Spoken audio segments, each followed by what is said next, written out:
Asparagus is the perfect vegetable for those on a keto diet, and I'll tell you why in a minute, and I'll also show you how easy it is to grow your own asparagus at home.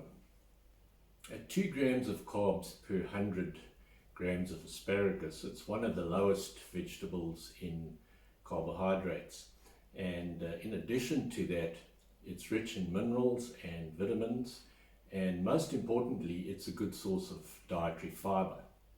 When one is in ketosis, you tend to lose a lot of water, and with the water goes quite a few minerals.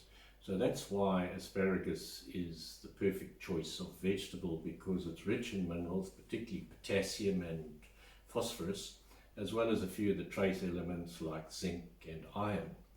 But not only that, it's also rich in vitamins like vitamin K, folate, vitamin A, vitamin C and vitamin E.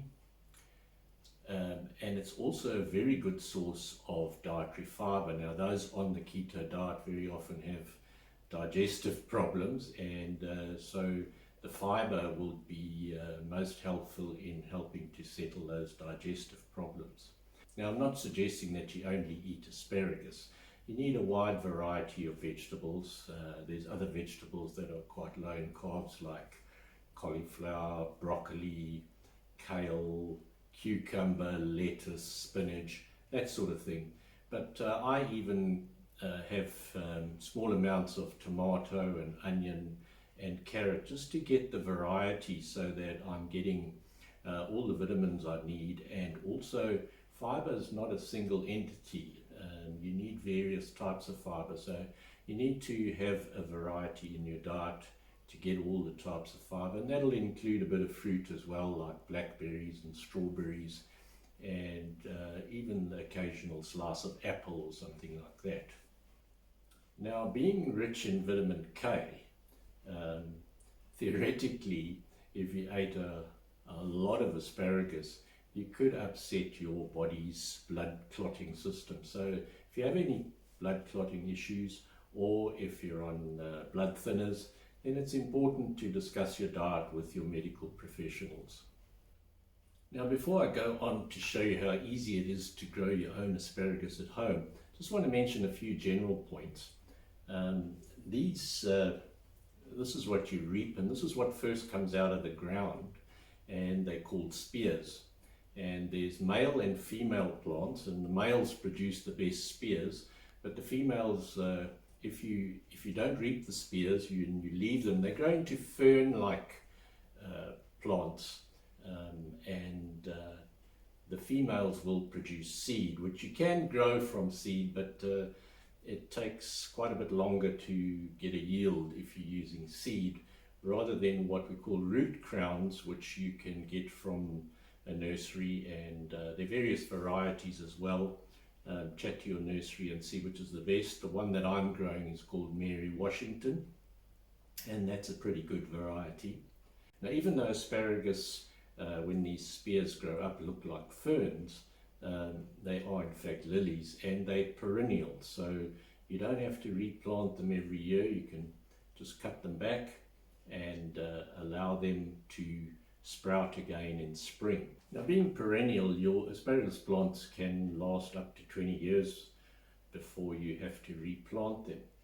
And you will need probably about 15 or 20 plants to supply a small family with asparagus throughout the spring and summer months. So let's get on with it, and I'll show you how I grow asparagus for home use. This is how you will buy your asparagus root crowns from a nursery. They'll usually be a little bit dry. You can trim the roots a little bit if you like. And then the usual way of planting them, I'm planting these in a pot. You can plant them in the soil as well, but I just find pots more convenient because I can move them around and give them sun when it's a bit cooler and give them some shade when it's a bit warmer. So for me, pots work well. So what you do is you get yourself a little mound of soil, and then you spread your roots over the soil like that. Settle it in as well as you can. Try not to bend the roots, And then all you do is get some well-drained soil. I've mixed this with a little bit of composted manure. So you just get your soil in all around like that.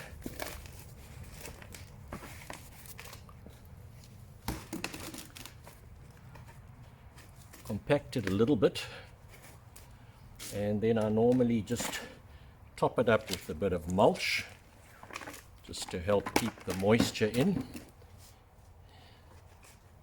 like that. And then finally give it a water, and what that does is settle the soil around the roots so you don't get any air spaces, because roots don't like it if there are air spaces around them. They like to be in contact with moist soil all the time.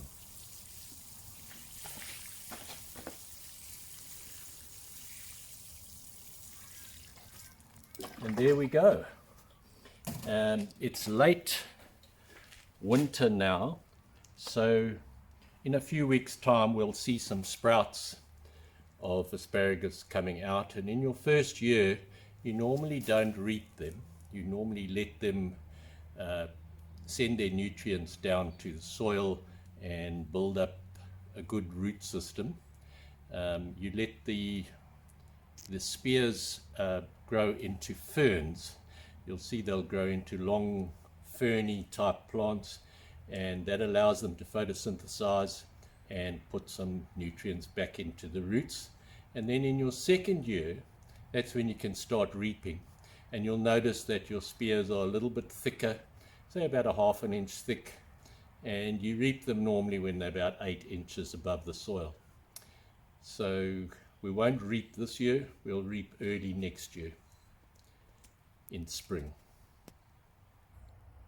These are 3 clusters of Mary Washington asparagus, about a year old now, and it's midwinter and they'll soon be dying off. You can see some of the shoots are already dying, and by spring they should all be brown like that, and I will cut them back to ground level, and then we'll start reaping. We haven't reaped anything now for the first year, just to allow the plants to get established. You can see that's the amount of growth that they've had. And this particular plant here is beginning to seed. You can see the seeds forming there. Now you can plant them from seed, but usually you'll plant them from bulbs. We're in late winter now, and you can see the plants have died back completely. We're only a week or 2 away from the start of spring, so I've left this a bit long. You should really cut them back when they turn yellow, when there's no more green on the plants, because that means they're not photosynthesizing anymore and they're not putting any nutrients back into the roots. So we are a bit late here, but it's a good thing to cut them back to just above soil level, like that.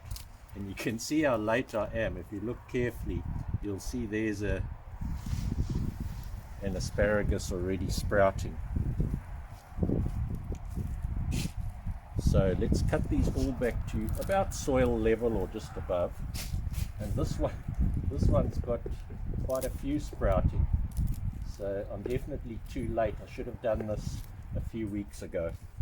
Now it's good practice to get rid of what you cut off, because it can harbor insects and disease for your next crop. So get rid of this cuttings as best you can. And then what I normally do is, these asparagus is quite a hungry plant, so it needs quite a lot of nutrients. So what I normally do at this time of the year, or perhaps a little bit before this, is to just work in a little bit of manure, composted manure, into the soil. So we'll do that.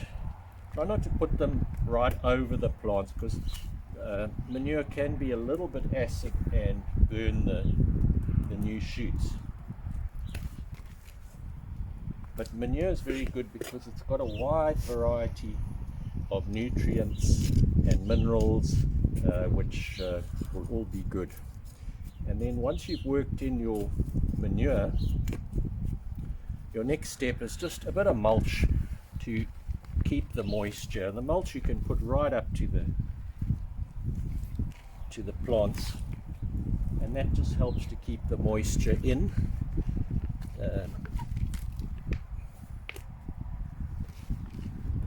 So as I said, we should have done this a few weeks ago, but that's about it.